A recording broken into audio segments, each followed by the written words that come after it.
Shalom saudara-saudara yang terkasih dalam Tuhan Yesus Kristus. Selamat pagi. Renungan kita pada hari ini diambil dari Ulangan pasal yang ke-15 ayat 1-11.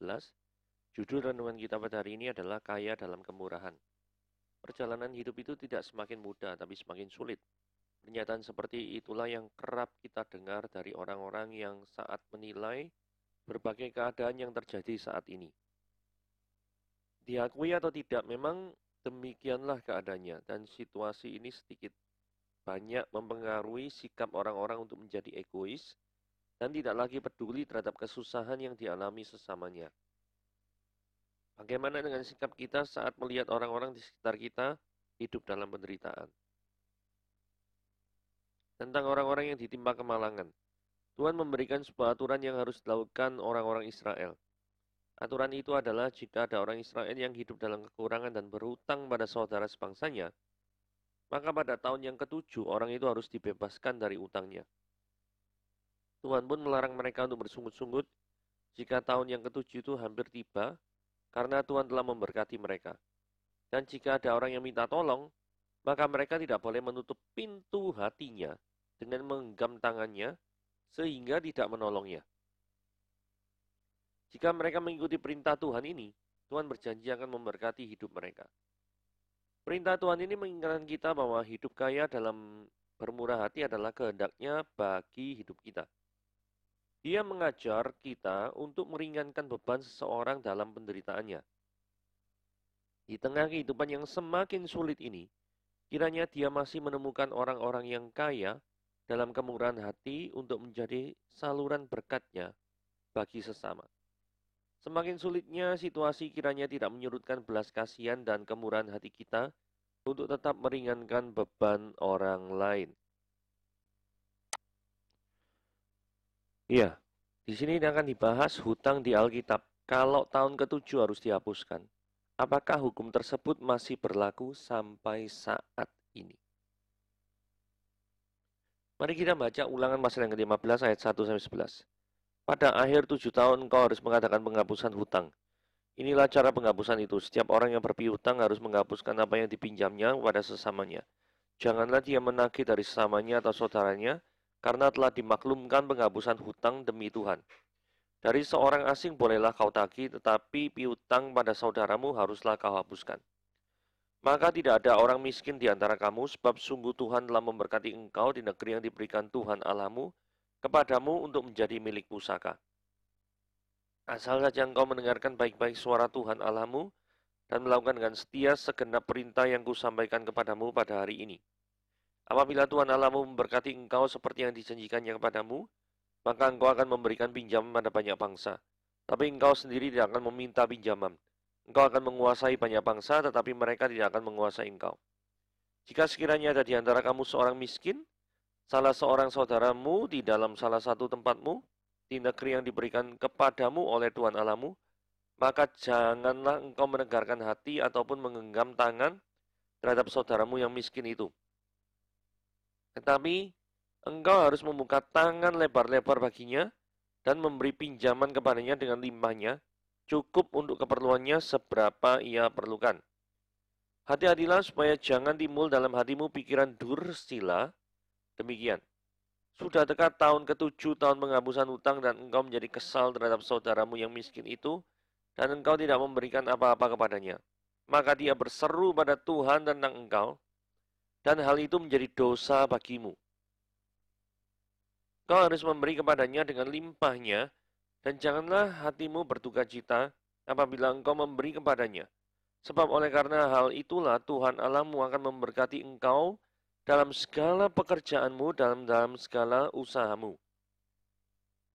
Sebab orang miskin tidak hentinya ada di dalam negeri itu, itulah sebabnya aku memberikan perintah kepadamu demikian, haruslah engkau membuka tangan lebar-lebar bagi saudaramu yang tertindas dan yang miskin di negerimu. Nah, hari ini kita membahas tentang adanya tahun Sabat ya. Kalau hari Sabat berarti hari ke-7. Kalau tahun Sabat berarti tahun ke-7. Ya. Jadi perikop ini diawali seruan pada umat Israel pada tahun yang ke-7. harus mengadakan penghapusan hutang. Di ayat 1 seperti itu. Jadi bagian atau aturan hukum ini memang terkesan sangat radikal ya.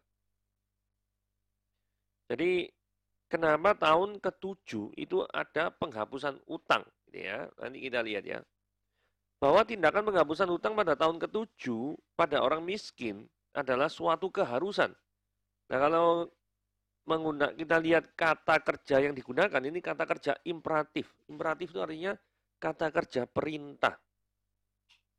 Sehingga aturan ini sifatnya harus dilakukan oleh bangsa Israel saat itu. Nah, apa hubungan antara hukum Sabat dan pembebasan? Jadi ada hubungan yang erat antara hukum Sabat dengan konsep pembebasan, baik pelunasan hutang maupun pembebasan budak. Jadi pembebasan di sini itu berbicara dua aspek ya. Satu pembebasan hutang, yang kedua itu pembebasan budak. Nah, ini adalah pesan dan konsep mendasar yang diserukan dalam hukum tentang pelunasan dan pembebasan budak. Ada dua kata kunci yang mengandung makna pembebasan atau pelepasan, yakni kata penghapusan.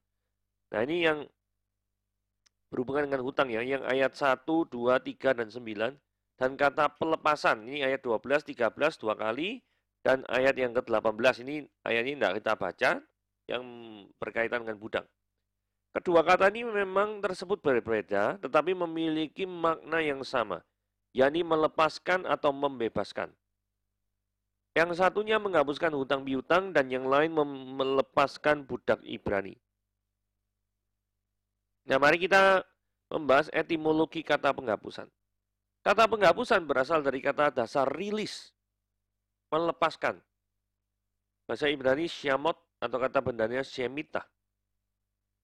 Makna dasar dari kata shemitah adalah melepaskan, melunasi atau menghapuskan. Di mana setiap orang yang berhutang harus menghapuskan atau melepaskan apa yang dipinjamkan kepada sesamanya. Secara harfiah, kata ini menunjukkan kepada orang yang memegang pinjaman harus melepaskan genggamannya. Release his hands terhadap orang-orang yang berhutang untuk membayar hutangnya. Nah, kategori pinjaman yang dibebaskan. Mengapa tidak kepada orang asing? Maksudnya pinjaman ini pembebasannya itu hanya kepada orang Yahudi saja. Kenapa kok tidak kepada orang asing? Apakah ini adalah suatu tindakan yang diskriminatif? Kalau iya, mengapa bangsa Israel melakukan tindakan yang diskriminatif? Nah, para ahli Alkitab berpendapat bahwa perbedaan ini bukanlah masalah etika. Pinjaman kepada saudara atau orang miskin merupakan pinjaman untuk menjamin kebutuhan hidup klannya atau bangsanya dan keluarganya. Hal ini bertentangan dengan orang asing. Pinjaman kepada orang asing itu merupakan pinjaman dengan tujuan komersial yang berhubungan dengan perdagangan. Nah, di dalam bahasa Ibrani ada dua istilah untuk orang asing, yaitu orang asing yang menggunakan kata nokri, artinya orang asing atau pendatang yang tinggal dan menetap, karena berbagai alasan baik sebagai tamu atau untuk berdagang dan menjadi kaya. Jadi kata Ibrani nokri adalah orang-orang yang tinggalnya itu sifatnya sementara. Berbeda dengan kata Ibrani gerim. Gerim adalah orang asing yang menunjuk kepada bukan pendatang. Tetapi orang-orang yang memang benar-benar menetap dan tinggal bersama dengan umat Israel. Nah, tujuan dari hukum ini diberikan ya. Supaya terjadi pemulihan kehidupan bagi setiap lapisan masyarakat. Nah, kenapa ini bisa terjadi? Karena konteks dari hukum ini diberikan itu di kalangan masyarakat agraris, di mana gap ekonomi antara penguasa dan kaum pekerja itu sangat tinggi. Sehingga untuk memenuhi kebutuhan hidup sehari-hari, para kerjanya itu masih membutuhkannya dengan cara berhutang. Nah, dengan adanya penghapusan hutang pada tahun ke-7, maka kaum tuan tanah tidak bisa menuntut tanpa batas kepada kaum yang tertindas. Jadi tujuan hukum ini diberikan. Bagi kaum tuan tanah, ini mengajarkan tentang kasih.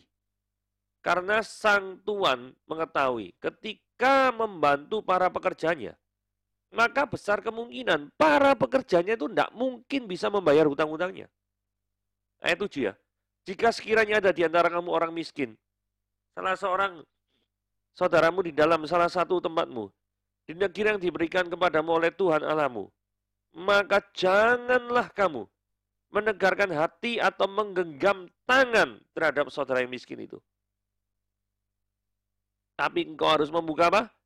Tangan lebar-lebar baginya. Dan memberikan pinjaman kepadanya dengan limpahnya, cukup untuk keperluannya seberapa yang dia perlukan. Saudara, ini mirip sekali dengan kasih Tuhan kepada kita di kayu salib. Ketika kita menelaah kasih Tuhan di kayu salib, kita tidak akan pernah bisa membalas kasih Tuhan di kayu salib. Karena kasihnya itu sungguh terlalu besar untuk dibalas. Kita tidak pernah bisa, gitu ya. Jadi pengorbanan Kristus di kayu salib itu adalah pengorbanan yang tak terbalaskan. Seumur hidup kita menjadi pengikut Dia. Dan bukan berarti kita tidak bisa bebas. Justru kebebasan itu ada di dalam Kristus. Begitu ya.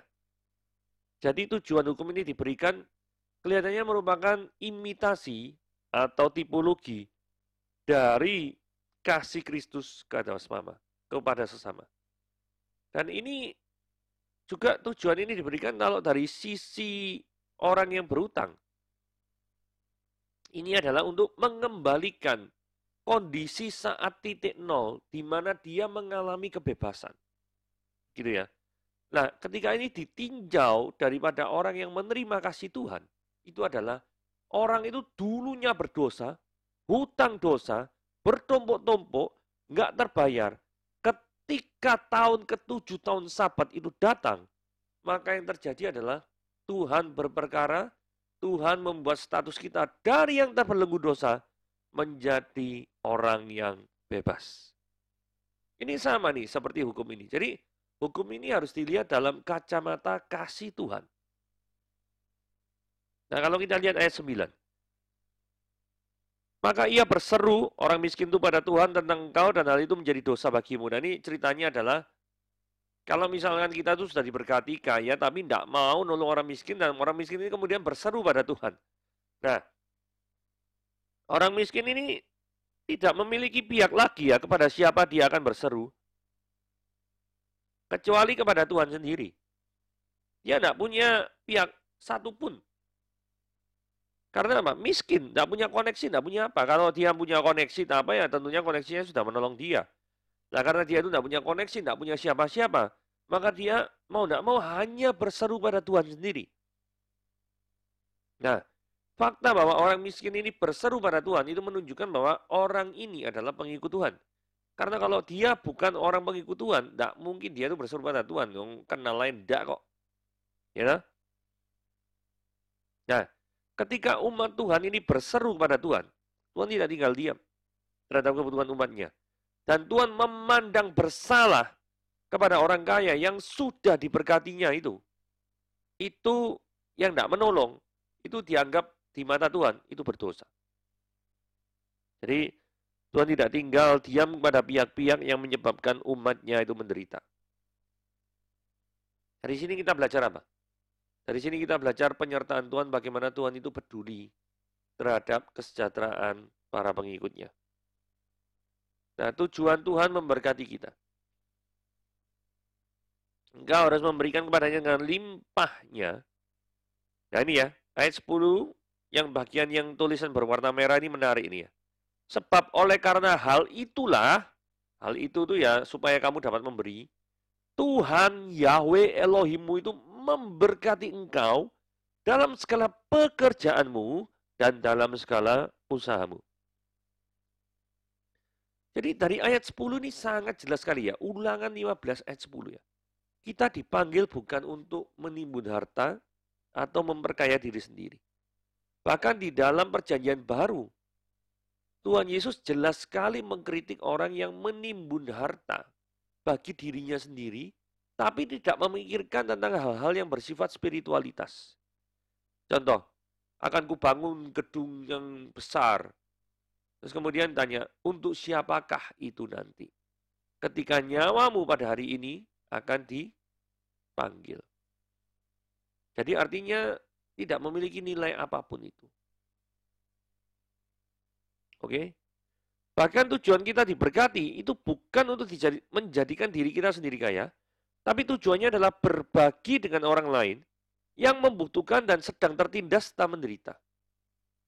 Nah dari sini tujuannya adalah supaya Tuhan itu mendidik kita itu peduli terhadap kondisi orang lain ya. Dengan konsep yang seperti ini, maka Tuhan menginginkan kita memiliki kepedulian terhadap orang miskin dan menderita, dan kita tidak diam saja, melainkan tetap bertindak dengan uang kita. Yang sebagai kata-kata penutup, haruslah engkau membuka tangan lebar-lebar bagi saudaramu yang tertindas dan yang miskin di negerimu.